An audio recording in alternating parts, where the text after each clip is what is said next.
ನೋಡಿ, ಅನಂತಕುಮಾರ್ ಹೆಗ್ಡೆ ಅವ್ರ ಬಗ್ಗೆ ಮಾತನಾಡೋದೇ ತಪ್ಪತ್ತು ಅನ್ನಿಸ್ತದೆ ಇವತ್ತಿನ ದಿವಸ. ಅವರು ಯಾವಾಗಲೂ ಕೂಡ ಇಂಥ ಹೇಳಿಕೆಗಳನ್ನ ಕೊಡ್ಕೊತ ಹೋಗ್ತಾರೆ.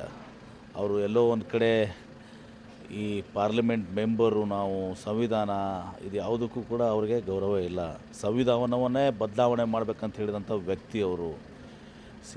ಈ ರೀತಿ ಕೋಮು ಘರ್ಷಣೆ ಎಬ್ಬಿಸಲಿಕ್ಕೆ ಇವತ್ತು ಇಂಥ ಹೇಳಿಕೆಗಳನ್ನ ಇವತ್ತೊಂದು ದಿವಸ ಅವ್ರು ಕೊಟ್ಟಿದ್ದಾರೆ.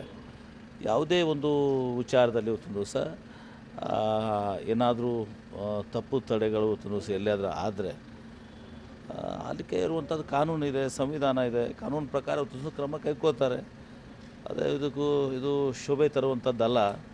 ಅದಕ್ಕೆ ಇಲ್ಲಿ ಜನರಿಗೆ ನಾನು ಕೇಳ್ಕೊತೀನಿ, ಇವ್ರಿಗೆ ಒಂದು ಸ್ವಲ್ಪ ತಕ್ಕ ಪಾಠ ಈ ಕಡೆ ಕಾರವಾರ ಜನರಿಗೆ ಬರ್ತದೆ. ಈಗ ಚುನಾವಣೆ, ಪಾರ್ಲಿಮೆಂಟ್ ಚುನಾವಣೆ, ಇಂಥವರು ಪಾರ್ಲಿಮೆಂಟ್ನಲ್ಲಿರುವಂಥದ್ದಕ್ಕೆ ಯೋಗ್ಯರಲ್ಲ. ಇಂಥವರು ನಮ್ಮ ಗ್ರಾಮ ಪಂಚಾಯತಿಗೂ ಇರಲಿಕ್ಕೆ ಯೋಗ್ಯರಲ್ಲ ಅವರು.